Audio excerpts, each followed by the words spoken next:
بسم الله الرحمن الرحيم الحمد لله نحمده ونستعينه ونستغفره ونعوذ بالله من شرور أنفسنا ومن سيئات أعمالنا من يهده الله فلا مضل له ومن يضلل فلا هادي له وأشهد أن لا إله إلا الله وحده لا شريك له وأشهد أن محمدا عبده ورسوله أما بعد فإن أحسن الكلام كلام الله وخير الهدى هدى محمد صلى الله عليه وسلم وإن شر الأمور محدثاتها وكل محدثة بدعة وكل بدعة ضلالة وكل ضلالة في النار. So today is lesson number 51, the 51st lesson in our series on the book Al-Uboodiyyah of Shaykh al-Islam ibn Taymiyyah rahimahullah. In the previous lesson we spoke about sincerity and how a person who is sincere to Allah Azza wa Jal, then he will not be enslaved by the creation and by created things, and that's because, you know, in his sincerity to Allah Azza wa Jal, he seeks Allah and he seeks the face of Allah in everything, and there are no other impulses or desires or things of that nature which turn him to other things like wealth maybe, or like lust, for example, or seeking power, for example, seeking status, for example, things of that nature which are from the desires. So if he has sincerity, then he can't, you know, he can't be enslaved. Conversely, if a person who is not sincere to Allah, he doesn't work sincerely for the sake of Allah, then he in his heart will be he will basically be enslaved by the creation, as Shaykh al-Islam ibn Taymiyyah said, that the created things will captivate him, and the devils will, dominate him, and he will be led into, things in that manner. So we're going to continue the discussion today, inshallah ta'ala.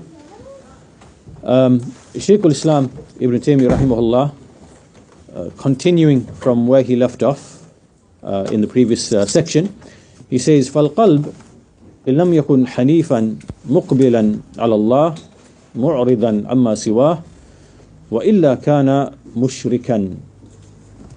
Which means that the heart, if the heart is not hanif, the description hanif, hanifan, and muqbilan ala Allah, which means turning to Allah, mu'ridan amma siwah, and he turns away from what is besides Allah. So either the heart does this, otherwise it will be illa kana wa illa kana mushrikan. The heart will be a thing which is associating partners with Allah. Right? This is the nature of the heart. This is the reality of the heart. If the heart is not hanif, what do we mean by hanif? Shaykh Salih al-Fawzan, he explains that al-hanif, and we all know this name and this title, Ibrahim alayhi salam is al-hanif. What does it actually mean? What's the definition of this word al-hanif? Shaykh Fawzan explains, al-hanif ma'nahu al-muqbil ala Allah al-mu'rid amma siwah, which is basically what Ibn Taymiyyah mentioned already. That's the actual definition, because Ibn Taymiyyah mentioned the word hanif and then gave its explanation. So it means, hanif means the one who turns to Allah and turns away from whatever is besides him. And he turns away from whatever is besides Allah. And then he mentions the verse in the Quran, Inna Ibrahima kana ummatan qanitan lillah hanifan. Indeed, Ibrahim was an ummah,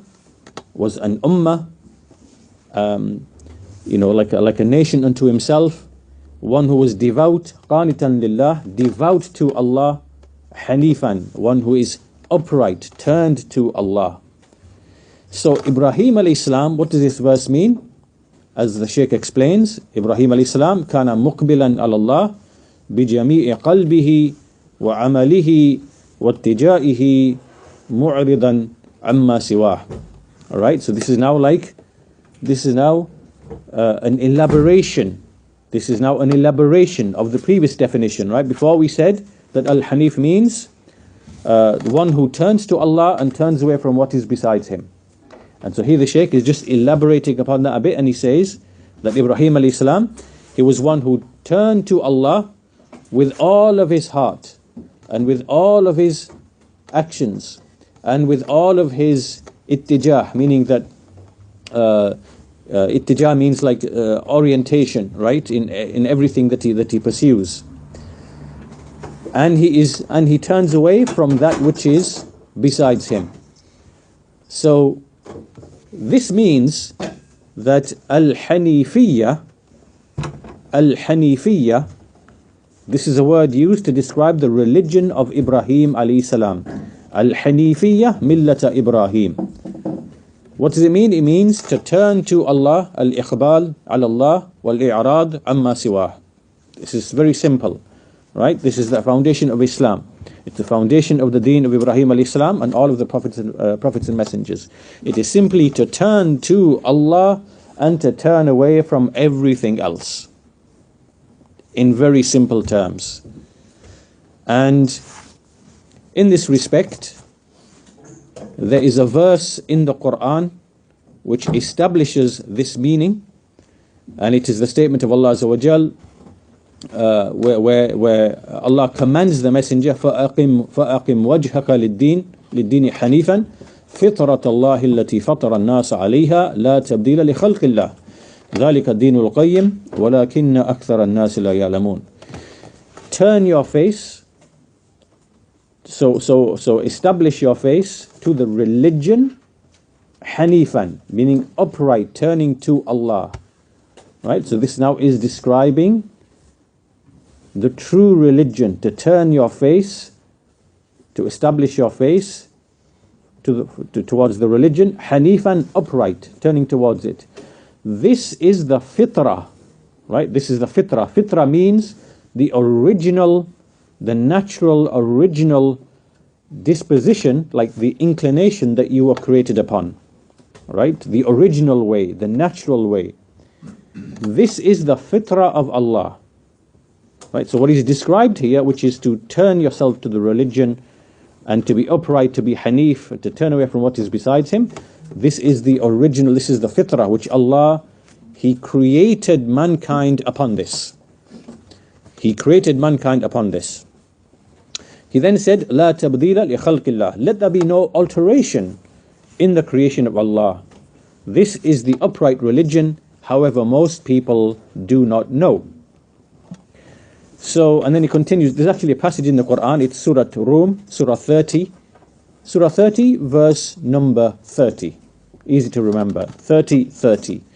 And then it continues to verse 32, right? Because the verse continues, and it says that you should turn to Allah and establish the prayer, and to not be like the polytheists. وَلَا تَكُونُوا مِنَ الْمُشْرِكِينَ مِنَ الَّذِينَ فَرَّقُوا دِينَهُمْ وَكَانُوا شِيَعًا. Do not be like the polytheists who split their religion and became sects. كُلُّ حِزْبٍ بِمَا لَدَيْهِمْ فَرِحُونَ. Where every sect is rejoicing with what it has. So this is the passage, and Shaykh al-Fawzan, he comments and explains that if a person is not someone who turns to Allah and turns away from other things, then he will fall into shirk, no doubt. Right? This is just the nature of the reality, because we know, as we've already mentioned, that every person is an abd. Right? We know that we are slaves. Right? We are ibad, because we are slaves as Allah has created us. We are subjected to the laws in Allah's creation. We cannot escape them. Right? We are bound, and so we are slaves in that sense, in the sense of the creation. Right?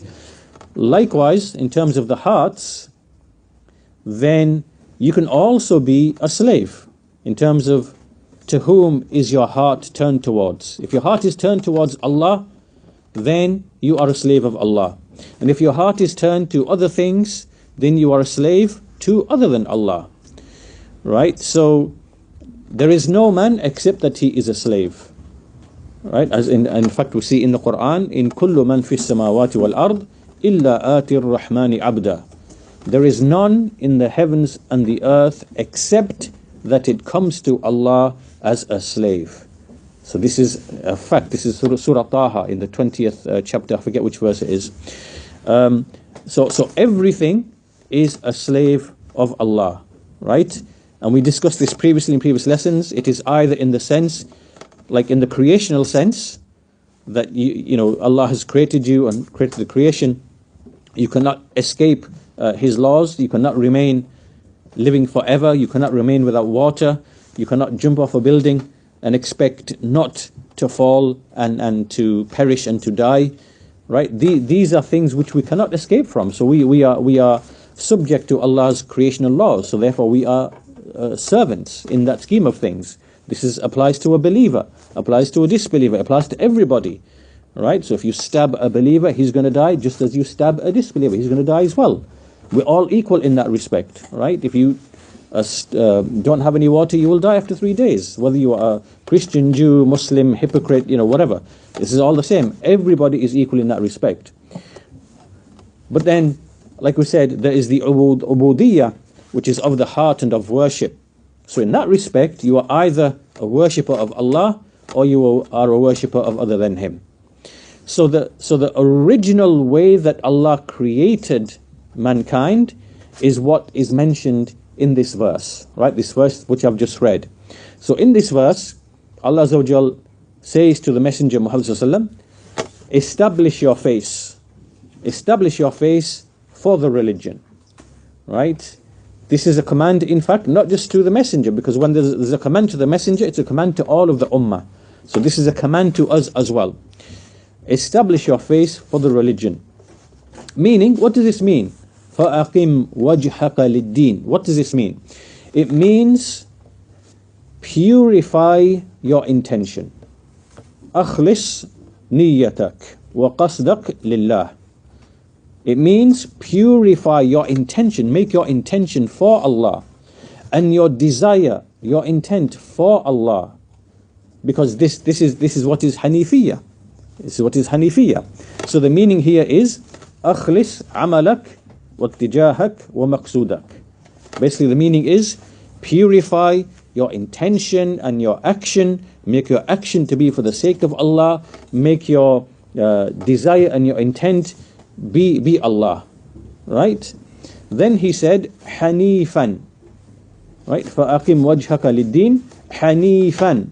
Then he added this word Hanif that we've already described, we've already defined it, which means مُقْبِلًا عَلَى اللَّهِ مُعْرِضًا عَمَّا سِوَاهُ, which means to turn to Allah and turn away from everything which is besides Him. Then he said فِطْرَةَ اللَّهِ الَّتِي فَطَرَ النَّاسَ عَلَيْهَا. This is the fitrah of Allah. This is the original way or the form or the way that He molded and created mankind upon. In other words, as the Shaykh says, this is actually the deen of Islam, the deen of fitrah. What we are describing here, all these descriptions, purify your intention, purify your action, turn yourself to Allah, turn away from whatever is besides Him. This is basically the way upon which Allah has created the whole of mankind. And this is the essence of Islam. It's the essence of Islam. And so I'm going to give you a small parable or a small similitude here to explain this a bit further, which is that if you imagine one day that you happen to open your eyes and you found yourself in a mansion, and in this mansion there was everything you ever needed. So you see on the ground carpets, and you see as you walk around you find that there's areas where there's food, all the most luxurious foods, and then you find that there is clothing, and there is chairs and beds and things like this, and as you walk around you find that there's absolutely everything you could ever need. Now naturally you are going to think, who on earth is behind all of this? Who is behind all of this, and who has given me all of these favors? that I'm enjoying. And then you start tasting and, wearing the clothes, and you jumping on the sofas and whatever. And you just find, you find the pleasure, and you find the, relief and serenity and everything. And you find fragrances, and there's everything you can imagine, right? Everything you can possibly imagine of the pleasures and of the benefits and of the relaxations and everything. You have it at your disposal. Obviously, the first and foremost thing that you will be thinking in your mind is, who on earth is behind this, and who brought this to me, and who put me here, and who is so generous and kind and benevolent that he's given me all these things. I want to know, who is this person, who is this, so you get the basic general idea. So in the same way, the way that Allah Azza wa Jal has created the child, right? The child, when it's born, and as it starts to slowly grow and develop, if it's left on its own, this is the exact same way that the child is going to think, right? This is the fitrah, right? The fitrah is something that actually has many different things, but it means that it makes you inclined towards the truth, and it makes you inclined towards wanting to be grateful, right? This is the natural kind of raw thing which exists in a child, right? It's what a child is born upon. And if you leave that child without any kind of indoctrination, any teaching, anything else, you just leave it, this feeling is going to remain there, right? Of believing in a creator as like by default, knowing by default that this cannot have come from nothing, and wanting to show gratitude and to be grateful to this creator, right? This is the fitrah that every single child is upon. Now, from this point, obviously, it depends upon what the child is now taught from this point onwards. And this is why the Messenger of Allah he said in the hadith, كل مولود يولد على الفطرة. Every newborn child is born upon the fitrah. Every newborn child is born upon this way. And it is his parents, فَأَبَوَاهُ يُحَوِّدَانِهِ أَوْ يُنَصِّرَانِهِ أَوْ يُمَجِّسَانِهِ. It is his parents that turn him into a Jew, or turn him into a Christian, or turn him into a Magian, right? Which is a fire worshipper, like the Persians, right? So in other words, the child, every child born ever, is born with this natural inclination.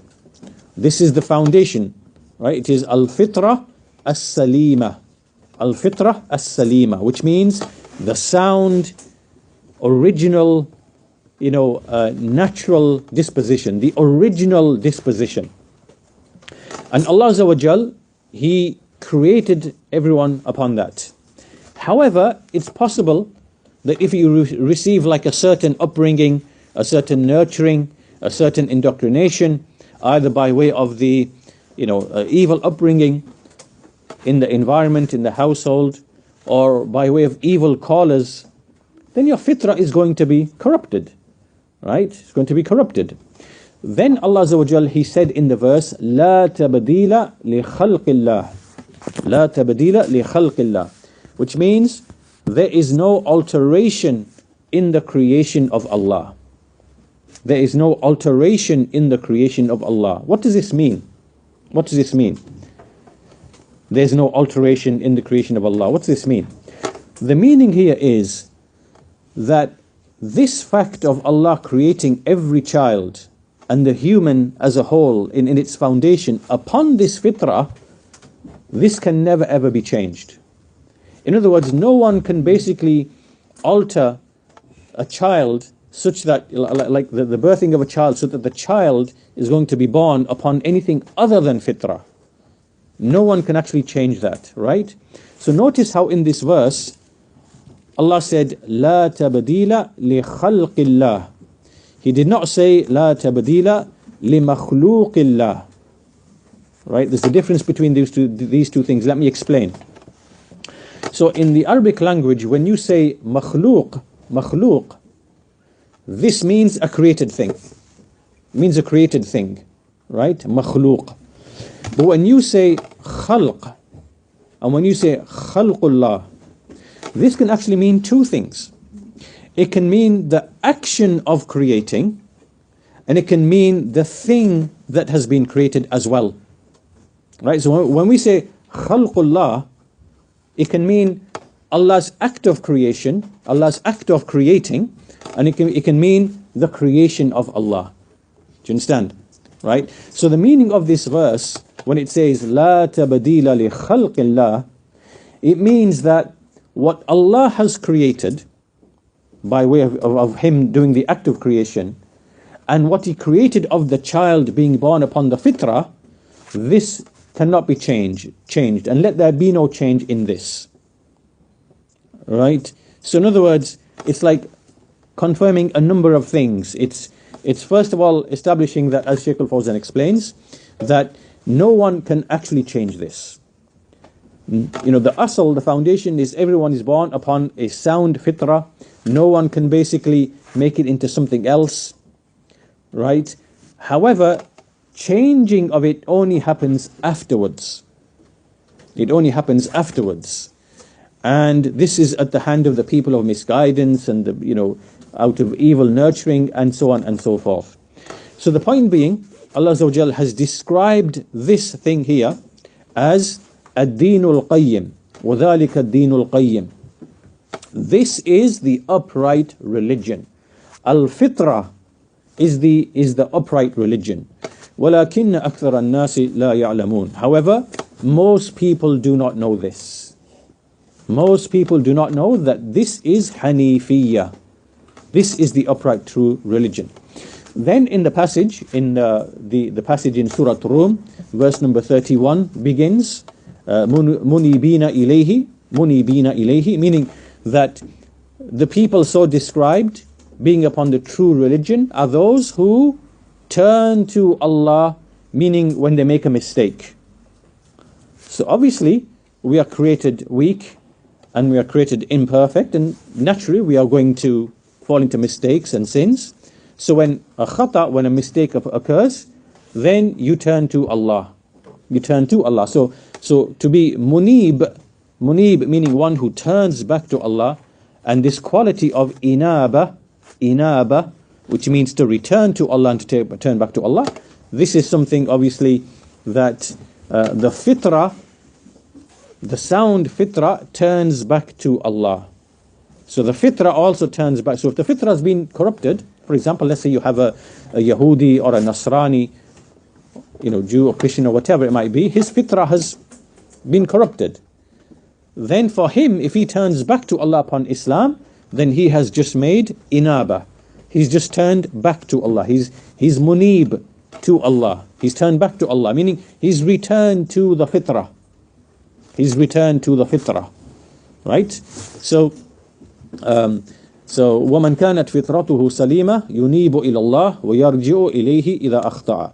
So also meaning that the person who has a sound fitrah, then anytime he makes a mistake, he sins or falls into error, then it's from the fitrah to turn back to Allah. Right?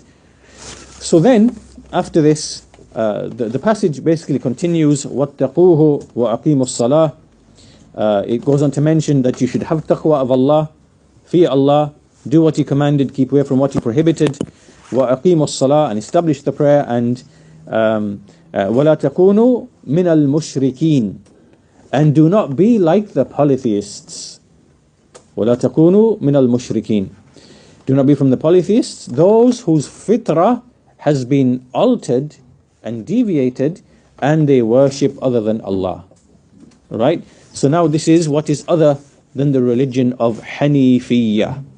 This is when people deviate from that, and they fall into shirk, and they start worshipping idols, and trees, and stones, and their desires, and their tastes of various types.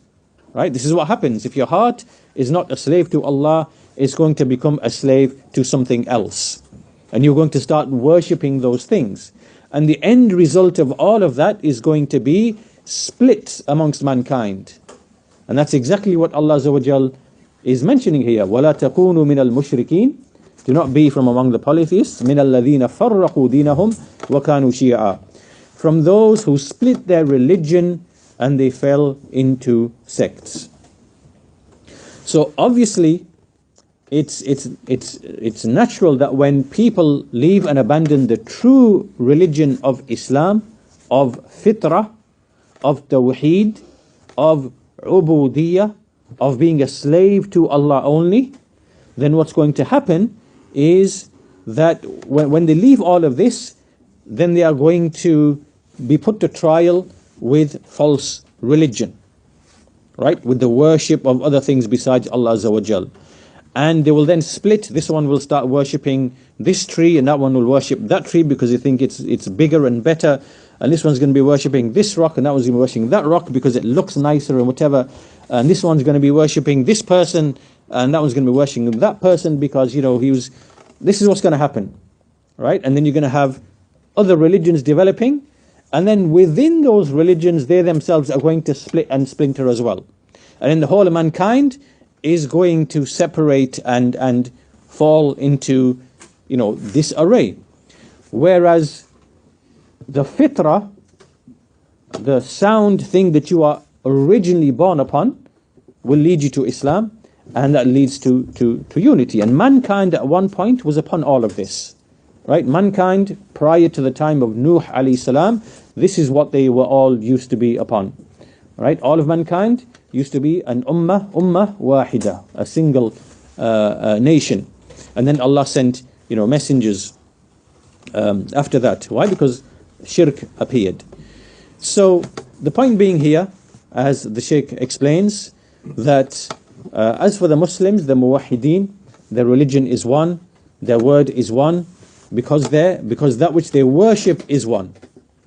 As for the polytheists, then every single one of them, they worship an idol, and they have something else, and then one says my idol is better, and so on and so forth. وَكَانُوا شِيَعًا. They turned into sects. كُلُّ حِزْبٍ بِمَا لَدَيْهِمْ فَرِحُونَ. And every sect is basically rejoicing with what they have. So they don't realize that they've obviously fallen into error. And this is the danger, that when you think you are upon a true religion, but it's false, you're going to continue upon that path. You're not going to know that this is false. And they're going to rejoice. But sometimes you see people that they fall into mistakes, and they start having doubts, right? They start having doubts. Like it could be, for example, that, sometimes this happens to the people of the people who are not Muslims, and maybe they see something or observe something or experience something, and they realize, hold on, maybe Jesus is not the Son of God after all, or maybe, and then some people they are led into shak, a bit of doubt about their false religion, and so this opens up the door for them to return back to the sound, the truth. But often people are basically cemented upon their error, upon their false religion, and they never see anything other than it. Even if they were shown every sign and every evidence and every proof. So here, Shaykh al-Islam Ibn Taymiyyah rahimahullah, he then goes on to explain how Allah Azza wa Jal has made Ibrahim alayhi salam and his offspring to be the heads and the leaders of the Hunafa. Right? So he said, وَقَدْ جَعَلَ اللَّهُ سُبْحَانَهُ إِبْرَاهِيمَ وَآلَ إِبْرَاهِيمَ أَئِمَّةً لِهَؤُلَاءِ الْحُنَفَاءِ الْمُخْلِصِينَ أَهْلُ مَحَبَّةِ اللَّهِ وَعِبَادَتِهِ وَإِخْلَاصِ الدِّينِ لَهُ. So he says that Allah Azza wa Jal has made Ibrahim alayhi salam and the offspring, the family of Ibrahim alayhi salam, because the Prophet's messengers come from Ibrahim alayhi salam, whether through Ishmael or Ishaq, that he made Ibrahim alayhi salam to be heads and leaders and chiefs, a'imma meaning heads and leaders, for the hunafa, right? For those who are the upright, sincere people, who are the people who of Allah's love, who love Allah and of His worship and of being sincere to Him in religion. So Ibrahim alayhi salam is the Imam, is the Ummah, and his offspring, they are the A'imma, they are the leaders of the people of Tawheed. Conversely to that, opposite to that, Allah Azza wa Jal made Fir'aun and the people of Fir'aun to be the heads and the leaders of the polytheists, the mushrikeen who follow their desires. So Ibn Taymiyyah said, كما جعل فرعون وآل فرعون أئمة المشركين المتبعين أهواءهم. Right? Conversely, just as He, meaning Allah, made Fir'aun and the people of Fir'aun to be leaders or chiefs of the polytheists who follow their desires. And then he mentions verses from the Quran to establish each of these two things. So he says, قال تعالى في إبراهيم, Allah the Most High said regarding Ibrahim, وَوَهَبْنَا لَهُ إِسْحَاقَ وَيَعْقُوبَ نَافِلَةً, we bestowed upon Ibrahim Ishaq and Ya'qub from us. وَكُلًّا جَعَلْنَا صَالِحِينَ, and we made them all both to be righteous. وَجَعَلْنَاهُمْ أَئِمَّةً يَدْعُونَ بِأَمْرِنَا, and then we made them to be leaders who guide by our command. وَأَوْحِينَا إِلَيْهِمْ فِعْلَ الْخَيْرَاتِ وَإِقَامَ الصَّلَاةِ وَإِيتَاءَ الزَّكَاةِ, and we basically we inspired to them, or we revealed to them, to do good deeds, establish the prayer, give the zakah, and they وَكَانُوا لَنَا عَابِدِينَ, and they were our servants. Right? So this now is in Surah Al-Anbiya, the 21st chapter, verse 73. Right? Verse 70, from 71 to 73, or 72 to 73. And then conversely, he said about Fir'aun, وَقَالَ فِي فِرْعَوْنَ وَقَوْمِهِ وَجَعَلْنَاهُمْ أَئِمَّةً يَدْعُونَ إِلَى النَّارِ, and we made them to be leaders who invite to the hellfire. وَيَوْمَ الْقِيَامَةِ لَا يُنصَرُونَ, and on the day of judgment they will not be helped. وَأَتْبَعْنَاهُمْ فِي هَذِهِ الدُّنْيَا لَعْنَةً وَيَوْمَ الْقِيَامَةِ هُمْ مِنَ الْمَقْبُوهِينَ, and so we made curses to follow after them in the life of this world, and on the day of judgment, هُمْ مِنَ الْمَقْبُوهِينَ, they will be from those who will be disfigured and detested. This is Surah Al-Qasas. This is the Surah Al-Qasas, which is the 28th chapter, verses 41 to 42. 41 to 42. So Shaykh Al-Fawzan comments here, and he says that Allah Azza wa Jal has made Ibrahim alayhi salam as an ummah. An ummah.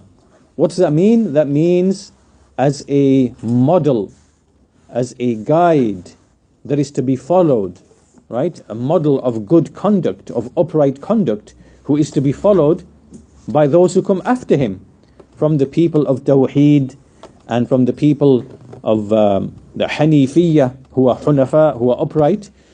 Just like Allah Azza wa Jal said in the Quran, Inni ja'iluka linnasi imaman. So Allah said about Ibrahim, indeed I am going to make you an imam for the people. I'm going to make you an imam for the people.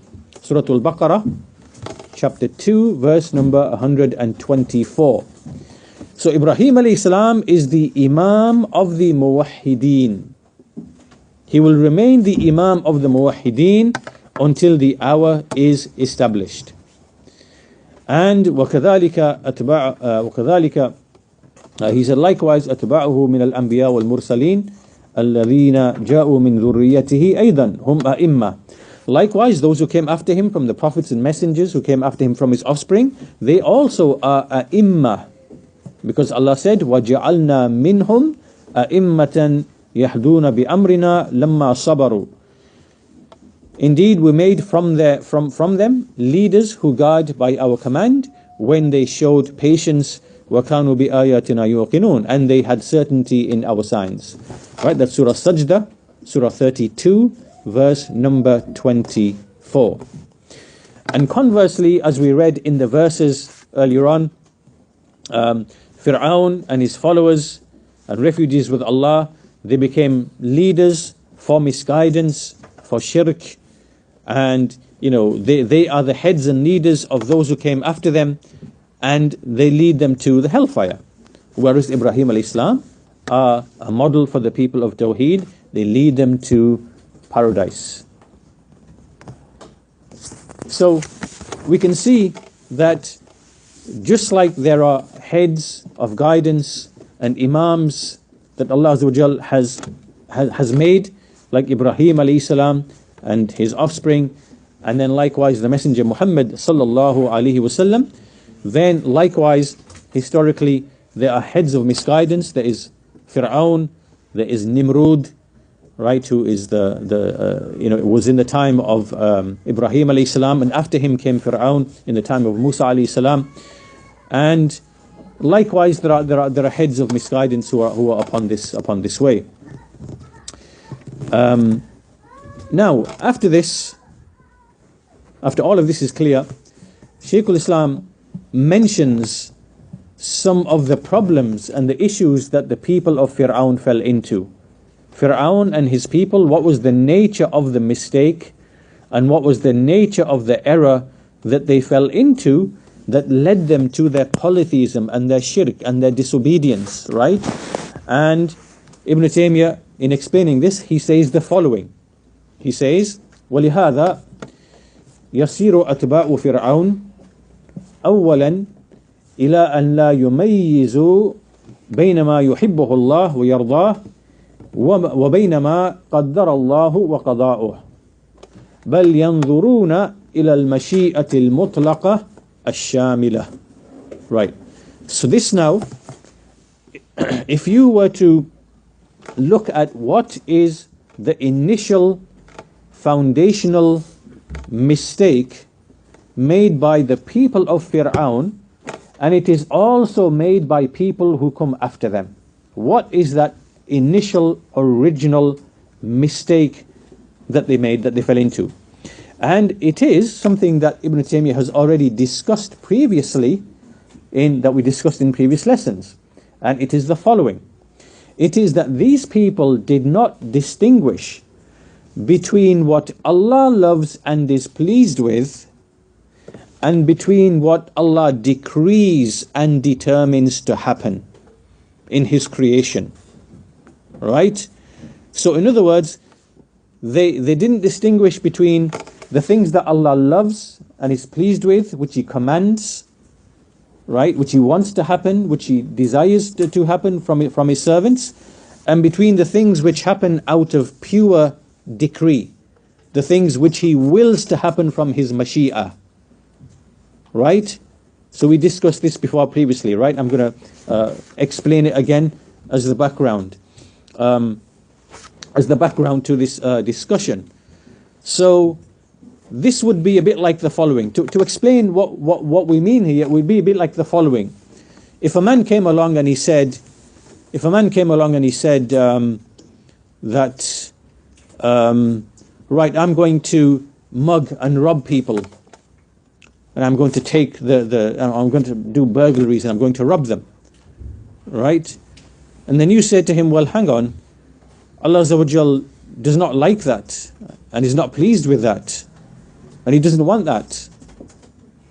Then the man says, well, if I do it, then Allah's willed it to happen. So obviously He must be pleased with it because He's willed it to happen. Right, do you understand?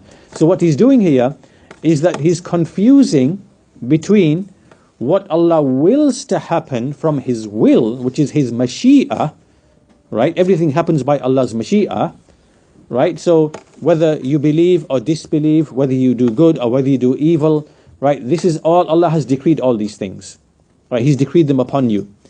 But it doesn't mean that Allah is automatically pleased with everything that He allows to happen, right? Because whatever He allows to happen, that is connected to His wisdom, right? So, the fact that there is disbelief, the fact that there is disobedience, the fact that there is innovations, the fact that there is things which Allah doesn't like, that's from His pure will, His mashi'ah. He allows these things to happen for a wisdom, right? Because He's created things like iman and disbelief, kufr, right? Like righteousness and sinfulness, right? That which is beneficial, that which is harmful, that which is good, that which is evil. He's put all these things in creation, and that's because of wisdoms. So there is no argument for anyone to come along and say, well, actually, I'm not going to fast today in Ramadan because because Allah's willed me to not fast. Like, if I don't fast, Allah's willed that. And if Allah's willed that to happen, clearly He must like it, otherwise He would have willed for me to fast. Do you understand? This is basically the way of thinking that we are describing here, which is the foundational mistake of the people of Fir'aun, right? That they don't distinguish between, like when Musa alayhi salam came to them and told them to believe in Allah and to worship Him and to single Him out in worship and to abandon all of their evil, they were thinking, well, hold on a minute, if your Lord really loved this, then we would be doing it, but we're not doing it, so your Lord must love this as well. Like they wanted to abandon following the revelation, because they believed that if there's your Lord, then whatever your Lord wills to happen, then that's what we're doing, right? So this is what Ibn Taymiyyah is basically describing here. They did not make this distinction, and Shaykh al-Fawzan he comments upon this, and he says that the people of misguidance do not distinguish between what Allah has legislated and what Allah has decreed to happen, right? We must distinguish between ash-shara', which is the legislation, and al-qadar. Al-qadar is the decree of Allah. We must distinguish between these two things. And so these people, what Allah has legislated, obviously Allah legislates only what He loves and is pleased with. Allah only legislates what He loves and is pleased with. But as for al-qada wal-qadar, which is everything that takes place, then Allah may be happy with it, Allah may be pleased with it. So if you do a righteous deed, Allah's happy with that. Or He may not be happy with it, right? So if you do a sinful deed, or if it's like the disbelief of a disbeliever, or the shirk of a mushrik, obviously He's not pleased with that, even though it's happened from His decree. And this is because Allah, from His will, His mashi'ah, He decrees both evil to happen, and He decrees both good to happen as well, right? Even though in His action there is no evil. There's no evil in Allah's action, right?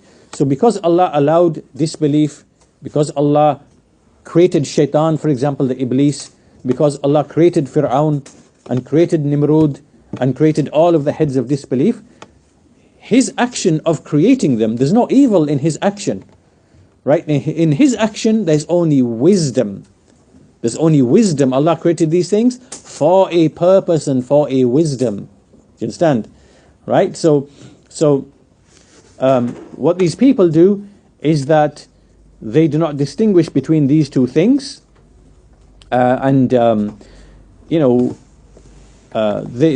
combine both of these two things together, and they fall into this mistake. Whereas what we say is Allah has created all these things in order to test people, to try them, and to put them through tribulations, and to see who is sincere amongst them, and who is going to worship Him alone, and who is going to be grateful, and who is other than that, right? But the people of misguidance do not distinguish between these two things, and they basically say everything which happens in creation, every single event, every single action of every single man, woman, and whatever it might be, then Allah loves it because He willed it, right? And they don't distinguish between what Allah legislates and is pleased with and what He actually decrees and wills to to happen. So in other words, what are these people doing? They are, as Ibn Taymiyyah says, بَلْ يَنْظُرُونَ إِلَى الْمَشِيئَةِ الْمُطْلَقَةِ الشَّامِلَةِ. These people look only at the all comprehensive, inclusive will of Allah. Meaning, they're just simply looking at every single thing that's happening in the whole of creation, right? Everything, all of man's deeds, and the fact that Allah is willing all of this to happen. So, all the events that we hear about, right?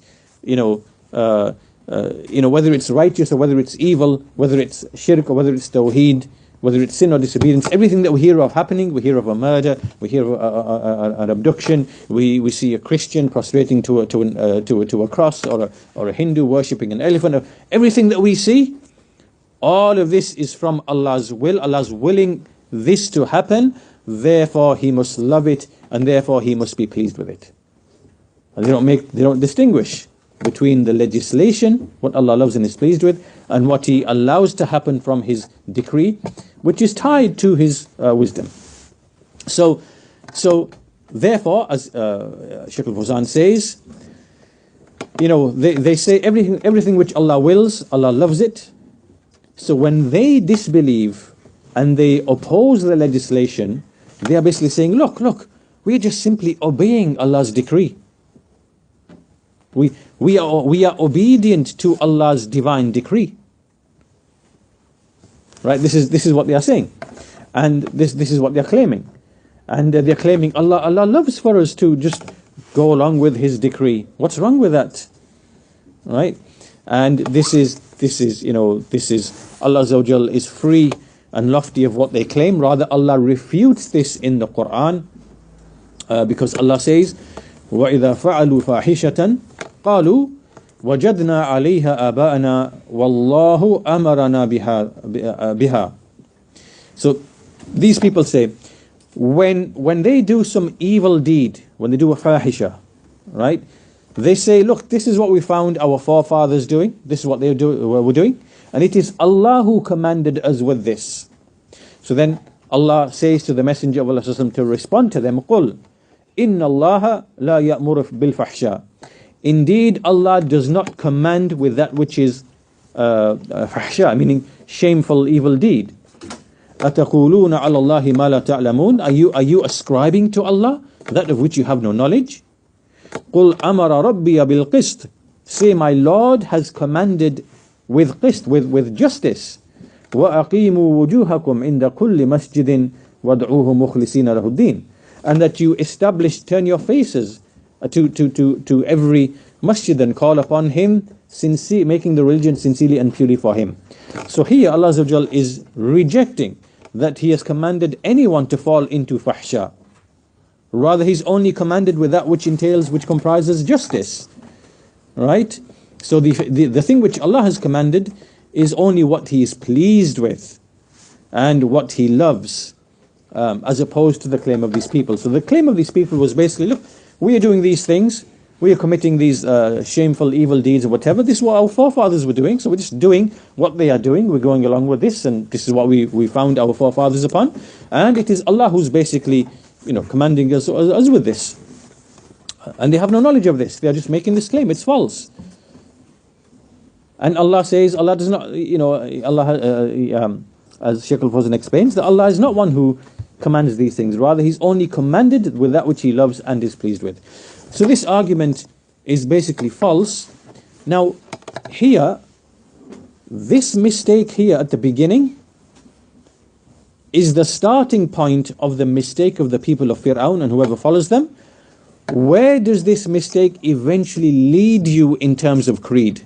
Right, so there's a starting point, and then as you start acting upon this false belief and you progress, you are taken eventually by way of false reasoning and things like that, by way of the natural conclusion, you are eventually led to a doctrine at the end of all of this. And what is that? Ibn Taymiyyah explains, ثُمَّ فِي آخِرِ الْأَمْرِ لَا يُمَيِّزُونَ بَيْنَ الْخَالِقِ وَالْمَخْلُوقِ بَلْ يَجْعَلُونَ وُجُودَ هَذَا وُجُودَ هَذَا. He says, then at the end of the affair, they do not distinguish between the creator and the created. and they make the existence of this, meaning the existence of the creator, to be the one and the same as the existence of the created, right? So meaning that this is the eventual final belief that you're going to come to, right? If you don't distinguish between what Allah has decreed of commands and prohibitions, what He likes and is pleased with, and what angers Him and what displeasures Him, you can't distinguish between that and what He allows to happen in His creation. You treat them to be the same thing, you know, what Allah loves and is pleased with, right? And you treat what Allah loves and is pleased with to be same as everything which happens in the creation. You are going to be led eventually to the doctrine that there is no creator and the created. There's only one thing which exists, and that is Allah Azza wa Jal. And everything which exists, you know, the only thing which exists is Allah and nothing else, right? Yeah. This is leading us to Wahdatul Wujud, which is the unity of existence, where everything is just one. There's only one entity, it's Allah. We can't say there's the creator and the created.